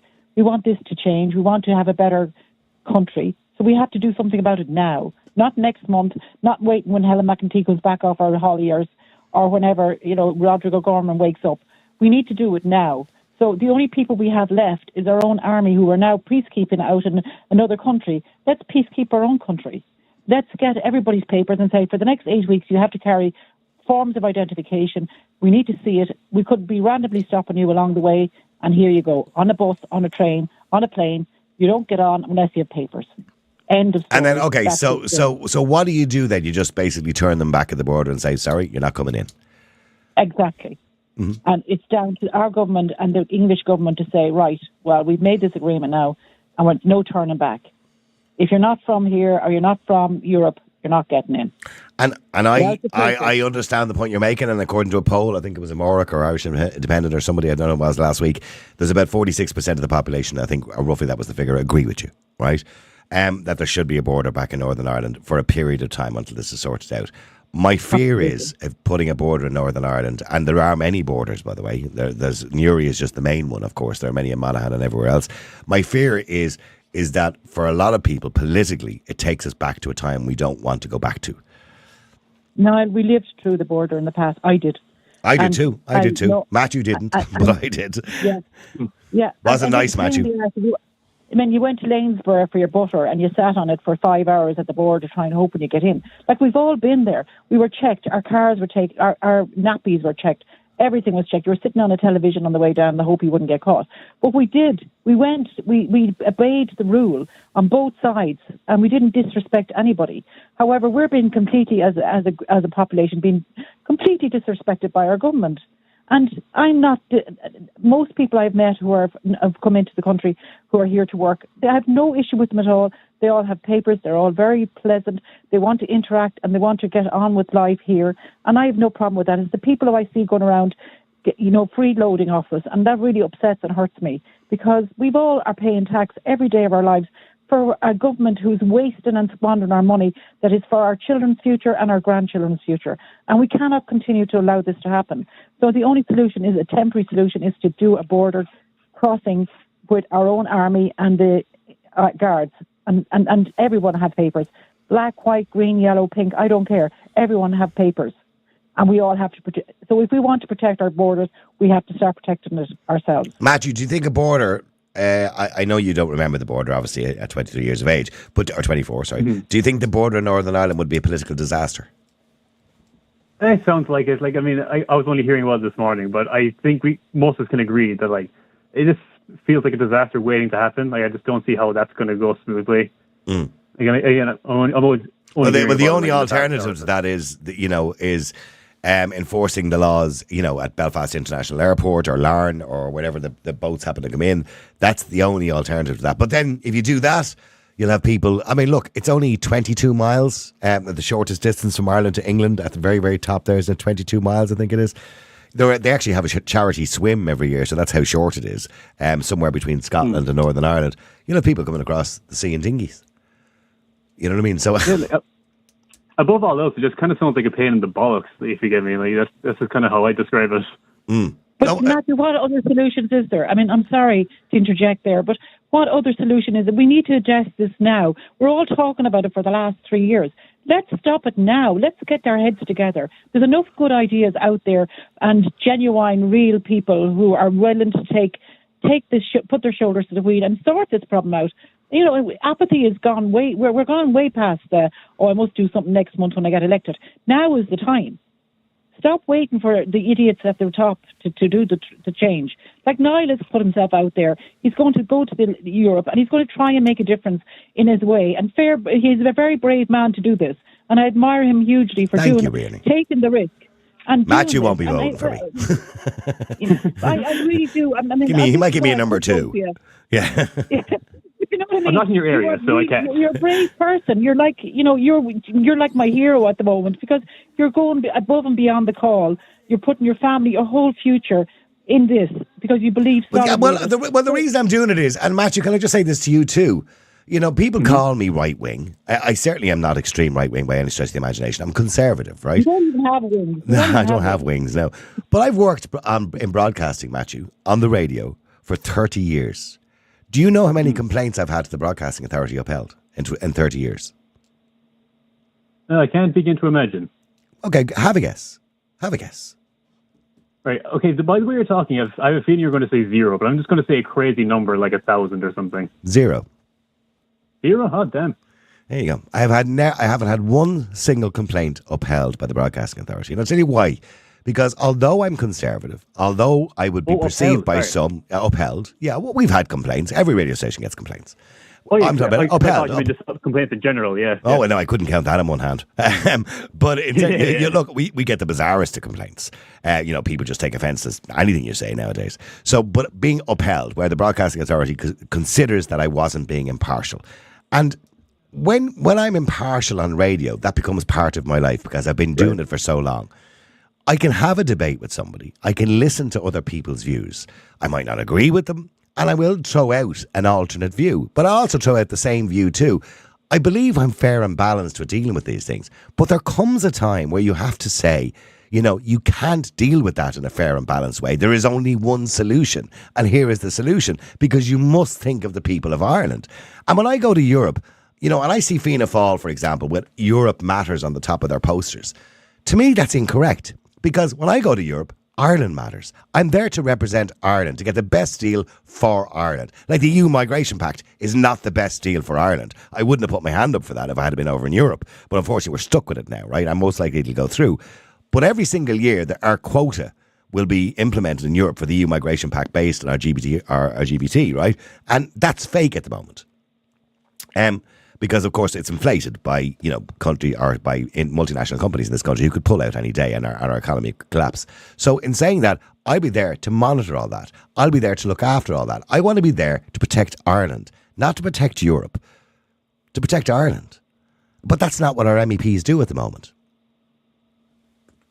Yeah. That's my job, Matthew. You know what I mean? That would be my job, to think of Ireland, to put Ireland first. That's even become, you know, the suggestion that the word sovereignty or protecting your borders or put Ireland first are some sort of dirty words or they're negative. No, they're not. There are men and women who fought in 1916 to protect those words and those sentences. That's our job. No.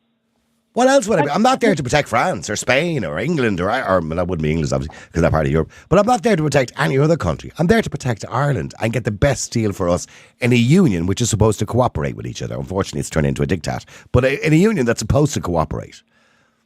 And can I just say, 50 years ago, I was a young child, I was 15 years of age, in the middle of Dublin on the day that the explosion happened in Gardaí. Yeah, and no one has ever acknowledged that. It changed lives forever. It changed Ireland forever. It was complete, and nobody ever talks about it like as if we had been this rich country all our lives. It blew the arse out of our country. Our hearts and souls went. Everyone in the country was affected that day, and nobody mentions that. That's 50 years ago. It's not 150 years ago. And those people were innocent people coming home from work of an evening and walking that street, and they were blown to smithereens. And nobody ever gives them. They were never acknowledged. It's like there's a couple of statues around the place. It's celebrated every year on the 17th of May, but nobody ever talks about it. It's like we've been rich all our lives. What would you know about it? We were there. I was 15. I was doing my intercert.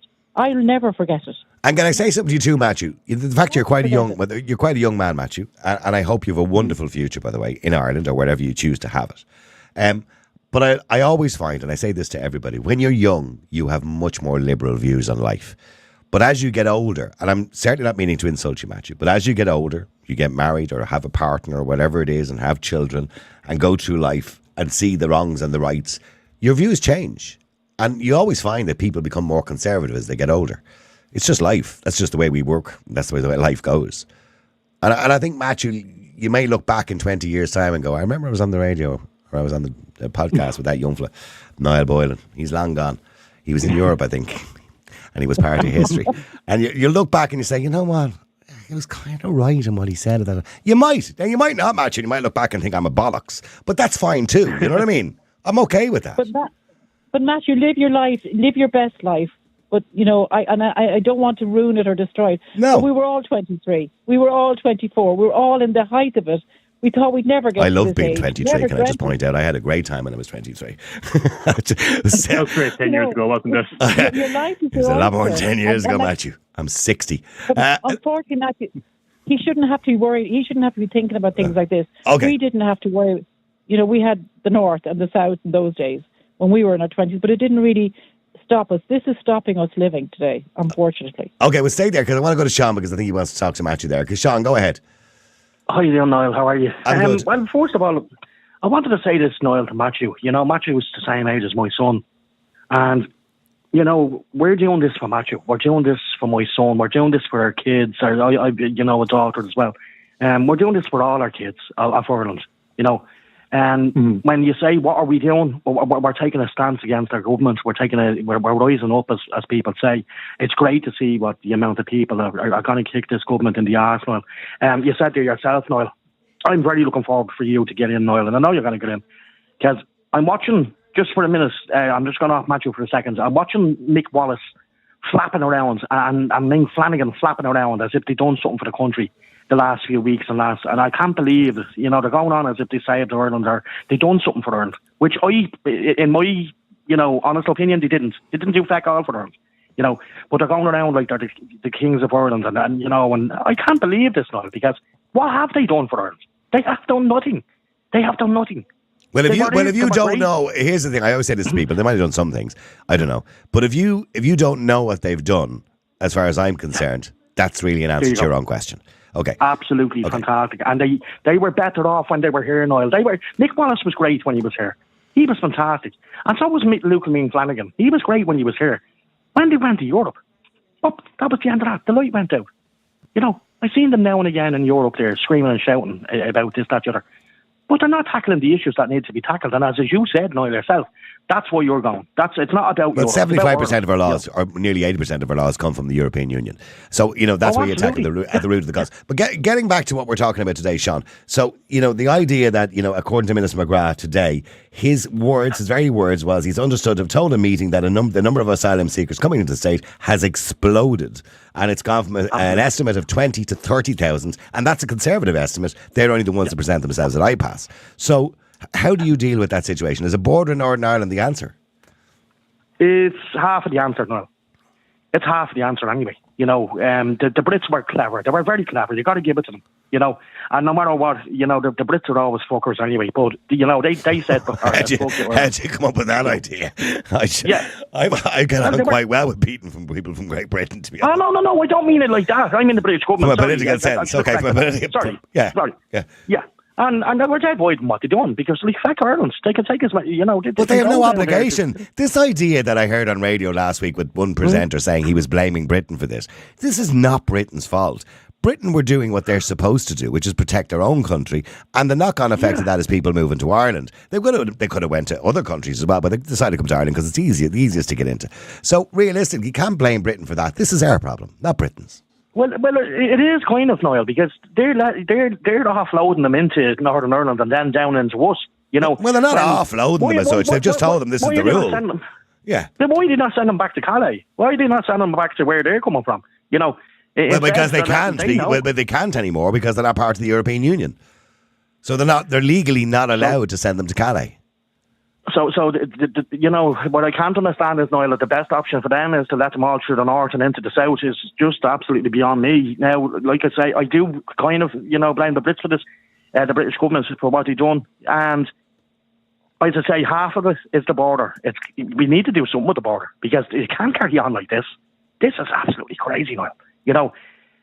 Busloads upon busloads every day of the week. There's 90 tents there along the canal now. 90 tents. And they're putting up these steel fences, Niall, and the place looks fucking terrible. I've never seen Dublin City look so shitty in all my life. It was bad as what it was. The Irish people are not getting a say in the homelessness anymore. It's not about them anymore. It's about the fucking immigrants. Everybody forgot about the Irish people that are homeless and are misplaced. And, it's crazy what's happening here. It's gone, Niall. Everything is gone. It's every day you wake up, chaos, every day I wake up. Yeah. Well, it's all about the immigrants. It's every day I'm eating, drinking, sleeping immigrants, because that's all I'm hearing on the news. That's all I'm hearing on social media. That's all everybody's doing. We shouldn't have to deal with this. We should never have had to. And this is the point I'm making to Matthew, that every day on the news, as you're rightly saying, it's about immigration. Front page of the news every day is either a picture of Helen McEntee or somebody else, or a picture of tents or whatever it is. And this is what is creating the division in society. When you look, Matthew, at today's polls that come out, by the way, it looks like Sinn Féin, Fianna Fáil and Fine Gael have taken huge hits all across the country. And you can see why. You can see why, Matthew. People want a change. They want something different. Mm-hmm. And by the way, your friends also took a hit. Can I just point out too? Who's his friends, if you don't mind me asking? I think his friends are probably the Soc Dems and people for profit. They've all, Matthew, they've all taken a hit. And they've all taken a hit because, even Aintree actually took a hit as well. They've all taken a hit because they're not doing anything about it. So that just tells you one thing, doesn't it, Matthew? That, Sinn Féin were found out, Niall. They were every party was found out. They were all lying, and they're all lying fuckers, the whole lot of them, See, when I see the Soc Dems and people before profit and all the kind of left wing parties or socialist parties, or as I call them, the Champagne Socialists, because all of them went to private colleges. When I see them, last year going, all are welcome. I'm going, Matthew, they created this problem by not allowing people to step in before now. They were part of the problem, Matthew. I don't know. I'd blame it more on the people who are actually in power. Because I think we'd agree on that. Like, it is the government that we've had for so long now that have created these problems and didn't do anything to stop it before it reached. Yeah, but when you had opposition like Aon or Reardon or Holly Cairns or whoever it happened to be, or Paul Murphy, or standing up on the Dáil telling the government that they shouldn't be doing something drastic, going back a year ago or 2 years ago, and when we see them going to rallies where all are welcome, you know what I mean? That's part of the problem. You can't turn around then and say, a year later, and I'm watching them in the Dáil the other day, the same people turn around to the government and giving out to the government and saying, why didn't you do something about it? Because you wouldn't let us. Yeah. Mm-hmm. Like, I feel like they were kind of more standing. Sorry, go ahead, Martin. Yes, I feel like they're kind of more standing up for the people, like I've mentioned, people who are here legally, like who came here, years ago, or at a young age, or whatever. We're going around in circles, Matthew. Even Niall said it there. I have black friends, I have Polish friends, I have Indian friends. They're not reporting back to me. They don't have a problem. Some of them are taxi drivers, some of them are in the business, in the construction business. They don't have a problem. They're well at home here, Matthew. I want to correct you there straight away. They don't have a problem. They're not being targeted by Irish people. They're not. They're well at home here. They've been here years. They have good jobs, Matthew. I think the point Matthew was making is identifying who is, when you have 30,000 people coming into a country, say from the United Kingdom, for example, identifying which ones are genuine and which ones are not. Yeah, that's the point. Well, you could be there all week, But the fact of the matter is that we're not fighting against these people, Matthew. We are fighting for our own Ireland here. We want these people. Yes, we have no problem with people coming to the country genuinely that want to work here, Matthew, and that want to contribute to this country and want to live in this country with their families. We have no problem with that. As I said, we Polish, we've all our friends, we've glad to be. But the fact of the matter is, these people, they've no fixed abode. They're living in tents. They're just walking around the streets. It is frightening, Niall. It's actually freaky that these have no fixed abode. And if anything, if they do something, Niall, where do we go looking for these people? How do we track these people down? No. There is obviously that issue too, and it is a problem because when you look at it from a statistical point of view, people do break laws. It doesn't matter where they happen to be from. Let me just go to John as well. Sorry, John. Hi, how are you? Hey, good afternoon. How are you? I love your show and good luck in your future endeavorment. Thanks very much. So you're in New York, John? Yeah. Actually, I grew up in New York. I have Irish grandparents, but I live in Puerto Rico now, which kind of reminds me of Ireland more because it's a fairly homogeneous society. But my perspective, by the way, I was laughing at your quote before because there's an old American saying, if you're young and you're not liberal, you don't have a heart. And if you're older and not conservative, you don't have a brain. And I know people could chuckle at that statement, but... I was probably more liberal when I was younger too, although I did have long curly hair and AC/DC and Pink Floyd embroidered on my jacket. I've actually become more liberal as I've gotten older. I used to be a crazy American neocon, and now I've seen the light, so I'm kind of somewhere in the middle, I hope. But my perspective as someone who's spent many time in Ireland is I think the Irish overall are too nice, and you really need to put your foot down and secure your borders. If you don't have borders, you have nothing. You have no sovereignty. And I remember as a kid crossing to the north. Yeah, it was a pain in the neck, but it's not the end of the world. You need to send a message that someone's watching. Your country's going to be overran soon if you don't. And it has nothing to do with being liberal or conservative. And I think the whole term right-wing so misused and stupid. Oh, it's overused. Same as left wing. I mean, don't get me wrong. There are extremists on the right and extreme on the left, but left and right are overused. Of course. But the bell curve, I think, for the most part, most people are centrists. And if I was Irish and homeless and I see that all these people are coming in and they're giving them free housing and free money, I would be going mad. You should take care of your own first. And I don't care what color your own are, but if they're Irish citizens and they're poor and they need a hand, they should be helped. But Leo and all the rest had the WEF in their pocket and the NGOs. So it's a bigger global problem. But it is a global problem. I mean, the United States are feeling that at the moment too, obviously under Biden. So yeah, but you know what's funny? As you would say, we would call them limousine liberals. So one funny thing, and just an anecdote, Texas and Florida were busing undocumented people to New York, Boston, and Chicago. And all of a sudden, these cities have been overridden with these people with no jobs, food, no nothing. So now even my limousine liberal friends in New York are complaining about the illegal crisis and that we need to do something about it. So that's... Yeah, maybe it's a case of the right are 6 months ahead of the left. Maybe that's what it is. And by the way, I agree with Matthew. I don't agree with people who are hardcore right, who are racist. I don't agree with them. You know, when I hear people saying it's a plantation and all this kind of, you know, I go, hold on for a second. Let's not exaggerate the situation. It's a problem. It's a huge problem, and we need to fix it. And we must protect our borders. Yeah, but Niall, I was in Dublin last month. It was disgusting. It made me so depressed and sad, disgusting. I was shocked that the Irish people put up with it. I really do. Mm. Yeah, I mean, having tents in the middle of the city, and where there isn't tents, there's big barriers up to stop you pitching tents, is not the answer. And unsafe too. I've never felt unsafe, and I've been to Ireland 10 times in my life. I've never felt unsafe. I was walking around with my wife and daughter. I felt unsafe, which is sad. Mm. Yeah, it is sad. It is sad. John, listen, thank you very much indeed for calling. I appreciate it. Thank you very much. All right, let me just go to Sarah. Sarah, hi, how are you? Hi. How you doing? Coming to the end, so I'm going to have to keep everybody a little bit short. I do apologise. Go ahead, Sarah. Yeah, no, I'm actually married to an immigrant, and he's an Irish citizen now, but from Nigeria. And, you know, we have kids and things like that, and we're happily married for 16, 17 years. And what's going on at the moment, I just want to say, first of all, I do not agree with immigration policies that they're letting everybody in from everywhere. England, like the UK, know exactly what they're doing in terms of sending people to the north, which they indirectly are doing. Whether they'll come out and admit it, they never will, but that's what's happening. And they will go to the north and they will come down because we have no border.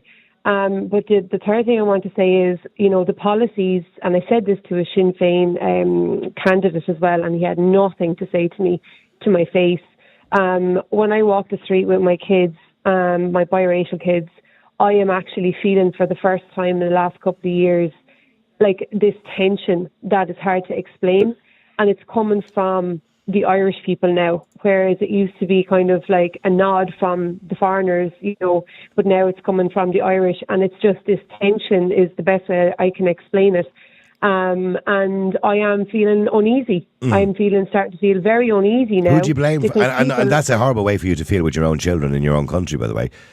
Who do you blame for that feeling? Who's created this problem? This is the feeling Matthew described earlier on, by the way. Sorry. The government 100% created this problem and is maintaining this problem by not doing anything and not securing, like others have said, securing our borders. 100% we need to secure our borders. We need to get tighter on our in our airports, border control there, and we need to get tighter on our ports. And can I ask you, by the way, when you say you have this sense or this feeling, has anybody actually said anything, or is that just a personal feeling you have because of the atmosphere? It's more of a personal feeling from an atmosphere or a tension that I sense. But okay, I've never sensed it before. But I feel has anybody said that to your kids, or has anybody been racist to your kids? The dirty looks are there and things like that. Like, you know, I'm a very emotionally intelligent person. You know, I'm not.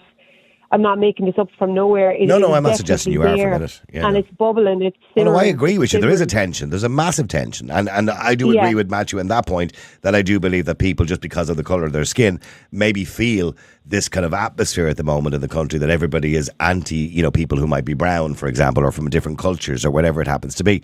And I get that. I understand why that's happening. But like you, Sarah, I don't know if Matthew agrees, I blame the government for it. I don't blame the people individually.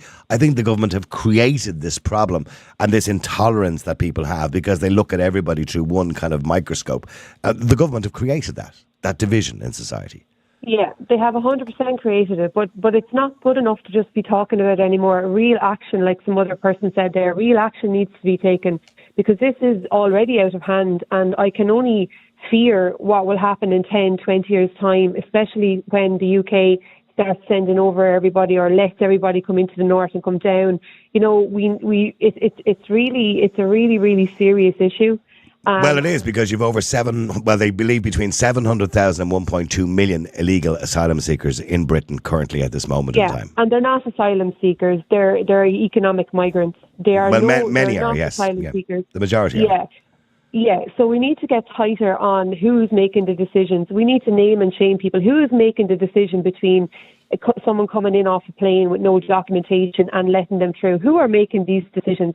Where's the transparency from the government in that respect? They need to come off a plane or come off a boat or come across the border. Hopefully we'll get one up the north, and they need to be presented. They need to present themselves in front of somebody, and that somebody needs to be accountable to the Irish people. We're here and we're paying tax. The two of us are citizens. Obviously, I was born here, he wasn't, but the two of us are Irish citizens. We're both professionals. We both pay tax. Can't afford a house. Can't get a doctor's appointment. Can't get a place for a creche for our children. So that I can work without it being actually worth my while working because of the money that it's cost for childcare right now. All of these things are coming into play and nobody is answerable. And how does your husband feel about it? Your husband from Nigeria, how does he feel about it? Well, is he feeling it too? He's feeling the tension, but he doesn't want to talk about it because obviously it's a very, very delicate scenario, with us in our relationship. You know what I mean? It's a very delicate situation to be in, and it's a very uncomfortable situation because I'm proud of my country and I'm proud to be Irish. I'm not racist. Nobody can turn around and say that I'm racist. You couldn't possibly be racist. You're married to a Nigerian, but as you said, exactly. Yeah. Exactly. But you see, there's more people like me. There's many thousands of people like me in my situation right now who are starting to feel this uneasiness. Okay. I can only imagine. So the government has to do something about this and has to put action. It has to actually take action on it. Matthew, sorry if you're still there. I don't know whether you're still there or not. But you've been listening to what Sarah said. So she's two biracial children, married to a Nigerian. But she still says this is, although she feels that tension in the atmosphere, and I have no doubt she does feel it, that it is the government's fault, that the government have created this problem for her and her family now by dealing with this situation badly. Yeah, of course. That's what I've been saying. I actually just want to take an opportunity for just a few seconds just to recap everything I've said on the show so far, because I feel like a lot of people have been putting words in my mouth and completely misunderstanding what I'm saying. So I just want to recap the points I've made. So I've agreed with, the core point everyone's made that, obviously the government's made a bollocks of this. It's gone to a point now where it's not sustainable for a country of our size with our infrastructure. And that I agree, with, deport the people who are here illegally, keep the ones who are here legally, and, let them do everything by the book and whatever. But I was agreeing on that, but I was just making the separate points that it's not right for people to ignore the issue, of the vacant properties, the corporate greed, and misdirecting that anger towards people who are here legally and not being able to distinguish between legal and illegal. Mm-hmm. That's basically every single point I've made so far. So I just wanted to clear that up first. Because, I've actually said that as well. I've said the same things numerous times. Don't misdirect your anger. Because as I said already, the people who are in the tents or in the hotels, it's not their fault. They're taking advantage of a bad system. So that your anger is not with them. Your anger is with the people allowing all this to happen. Your anger is with Roderick O'Gorman, Helen McEntee, Micheál Martin, Simon Harris.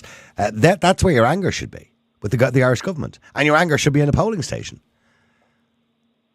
Yeah, exactly. And yeah, I feel like people just don't address the core problem either, like of just the corporate greed is what I've been talking about like how these properties are just completely I know going to waste. you've mentioned that, but part of the bigger problem is not just the corporate greed; it's the NGOs and their greed too, because the NGOs are the ones who are keeping this going. By the way, because just like homelessness, Matthew, immigration is big business.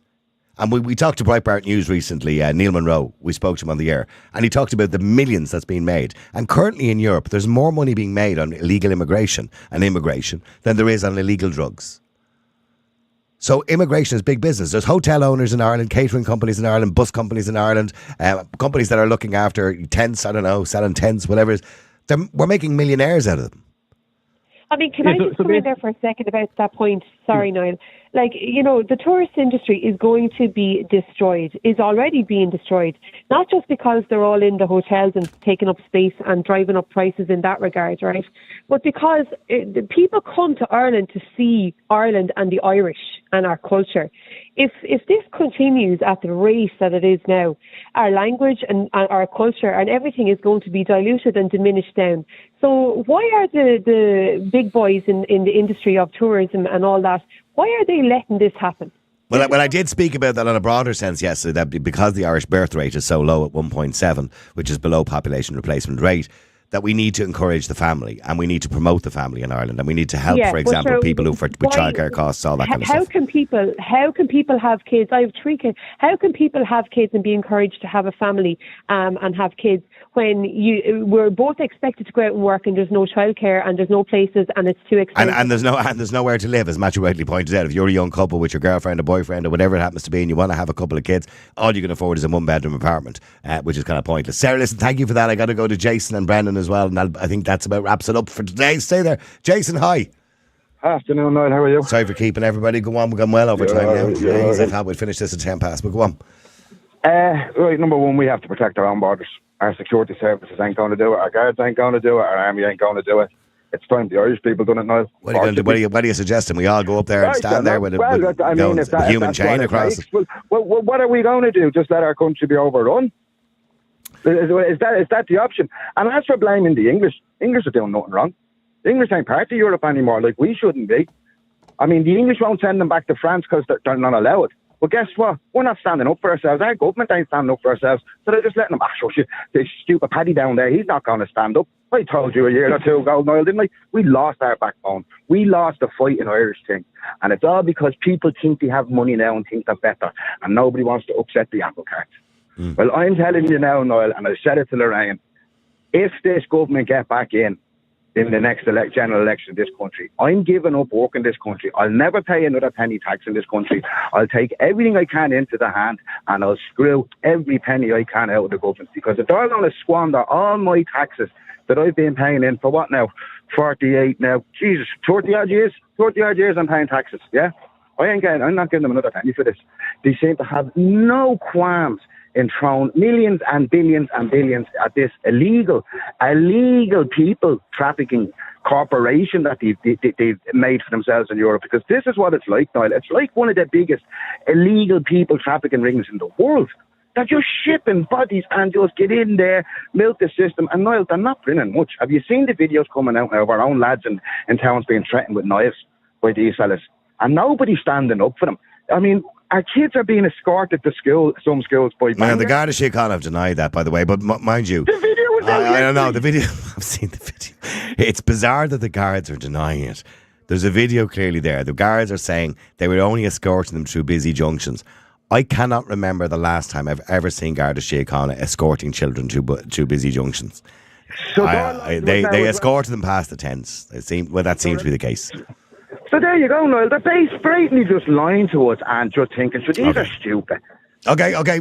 Sorry, I'm really running out of time. Brendan, hi, how are you? Hello, Brendan. All good now. Yeah, good, Brendan. Good. Unfortunately, I'm very short on time. I've got about 60 seconds here. Go ahead, Brendan. And this is a contradictory now. I know you mightn't want to hear this, but it is a plantation. The Irish people are having 2 and 3 children. The people who are bringing in are having 8 and 10 children.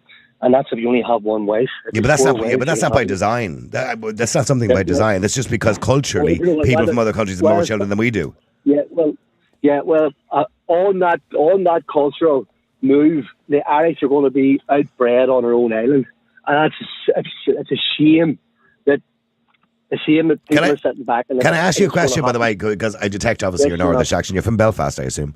Belfast, yes, mate. Okay. And you know what? I mean, we're angry up here. We are angry up here at what's going on. Not just the last couple of weeks where we're on the deal, but the whole island. Our motherland is being destroyed by those in power. It's an absolute disgrace. And if this doesn't bring people on the street for a civil war, nothing will. We are being overrun by trans ideology and Islam ideology. It's as simple as that. We have to put up and shut up. But we're not going to shut up. We're going to stand up. Okay, can I ask you just in relation to what we started talking about today, because I don't have much time. Do you believe it would cause a huge political problem to put a temporary border at Newry or whatever it happens to be? Do you believe that would be a huge political problem? Well, I couldn't really answer that yet, but I think it would be a problem. But why can't I heard you stating earlier on, when you go to fly out of Shannon, there's the customs from America in Shannon. That's right. Checking to make sure that they're same in Dublin Airport, yeah. Why can't we do that? Put guards over in England to check the passports before they go on the boats and on the planes. Okay, that's probably not a good idea. People have suggested that from other countries too, that all other countries should be responsible for checking people's identification before they even leave the country. I have to wrap it up. Matthew, I'll let you have the final say because you've waited so long and I appreciate you staying on the air. But go ahead, Matthew, have your final say.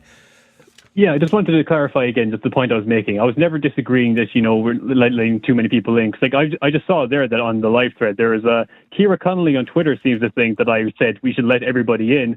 Ciara, I did not say that. No, he didn't. He didn't actually say that. No. I never said that. Yeah, so just to clear that up if she's still listening. But yeah, just to make my point again, I just think people are. You agree with this as well, Niall. People are misdirecting their anger just at the wrong people. There obviously is a problem that was being created by the government. It's gotten unsustainable. It's caused a lot of anger that could have been easily prevented. If it was nipped in the bud years ago. But I think people need to focus on. People need to focus on the different issues of corporate greed that's kind of underlying. And you mentioned the corporate greed, and I agree with you. And even without the migration issue, by the way, the corporate greed needs to be tackled, right? And the housing. If we go back 5 years ago, we needed to tackle that in relation to the housing crisis that we had and the 14,000 people we had in temporary accommodation. So that needs to be tackled. But on the basis of immigration at the moment and the situation we're in right now, it's simple. When I say it's simple, what we need to do, they mentioned Thornton Hall. We need to detain people. Like they do in other countries, Australia and many other countries. When people come to a country, we need a very fast processing. For example, the government said you can't process people fast. When we had COVID, we could set up centres for track and trace immediately with temporary staff, 800 staff in a building, right? We could easily do that. It is an emergency. It must be treated as an emergency because it is our own borders and our protection, right? So we could set up centres where people should be processed within a 72-hour period, treated very humanely, by the way, when they're kept there. And once we establish if somebody is genuine, we can do that through Interpol. We can check to make sure that somebody is who they claim they are. If we can't identify them and they're not willing to give a real name, unfortunately they have to be deported. And I believe that those who are genuine asylum seekers coming from genuine war, whose lives are genuinely in danger, should be welcomed and should be allowed out of the detention centre and given whatever we need to give them to support them. But those who are not, which according to the Minister herself is probably 80% of people who are economic migrants, should be returned to whatever country they came from or back to the United Kingdom. And it's as simple as that. And unfortunately, it has to be done by force, Matthew. There's no other way around it because voluntary just doesn't work. Yeah, and see, I'd agree with that because, I just wanted to clarify. People in the live chat thought I was being hypocritical and going back on what I said. Well, I can't be responsible for what they say to you in the live chat. You can deal with that yourself, man. You can deal with it. I just want to point out to them while they're listening because, the people on your show today have been very reasonable. I think we've had some great civilized debates, about this, and we're all just, talking reasonably, not calling each other names. But this live chat, Niall, if you staged a public execution for me on your show next week, you get 1 million viewers. These people, absolutely. I won't be doing that, Matthew. Listen, Matthew, thank you very much indeed for coming on, and I appreciate it. And I shall talk to you again about you want to organise a debate. I'll be happy to do that. I'm going to have to try and fit it in. At the moment, I can tell everybody, by the way, running for election is manic. But I shall try my best. Listen, thank you very much indeed. Thank you, Matthew. And I'd love to talk to you someday off air about that. Because and will you give me a number? Will you give me a number 2 vote? Give me a number 2 vote anyway, even if you are going to vote Sock Dem. All right. I'm not in your area, but if I was in your area, I would. Well, thanks very much indeed, Matthew. Appreciate it. All right, there you go. There's Matthew, Brendan, everybody else. Thank you very much indeed. Sorry I had to cover everybody short. I've loads of messages, by the way. Where are they all gone? Oh yeah. Alien says, and how long before they come back here again? Scientific Christian says, simple solution is ID checks at the ferry from Scotland. Michael says, I don't only agree, but I think it's absolutely necessary. JJ says, it will send messages out that ain't so easy to get in here. And some of your WhatsApp messages just very quickly. Hold on, I put them on too. Oh my God, there's loads. There's loads. I think they've already been on, to be honest with you. But We have a say in that because I tell you one thing, the UK is benefiting from the EU being coming through in and out of Northern Ireland. So there should be a way there to put a stop to that. Well, I'm sorry for what he's saying. I'm working with 2 nurses that got physically attacked by Irish people because they're a different colour. One is from Romania and one is from India. Can Matthew actually sit anymore on the fence if he tried? Any question he's asked, he's agreeing, then he's not agreeing. He can't give a straight answer. all right, thank you very much indeed for that, Rain. Thank you to everybody who got involved in the show. Don't forget, by the way, support our political campaign and, of course, support our website. Go to niallboylan.com and please subscribe, otherwise we don't exist. And also, if you want to support me in the political campaign, you think you can help in any way, if you can give out leaflets, if you can give us a donation, go to www.niallboylanforeurope.com or .ie. Until then, I should talk to you again tomorrow at 12. Thanks very much indeed. The multi-award-winning Niall Boylan Podcast. Listen live on Facebook, YouTube, and all the usual live stream services. To get in touch, just WhatsApp or text 085 100 2255. The Niall Boylan Podcast. They told me to shut up. Available for download from all your usual platforms.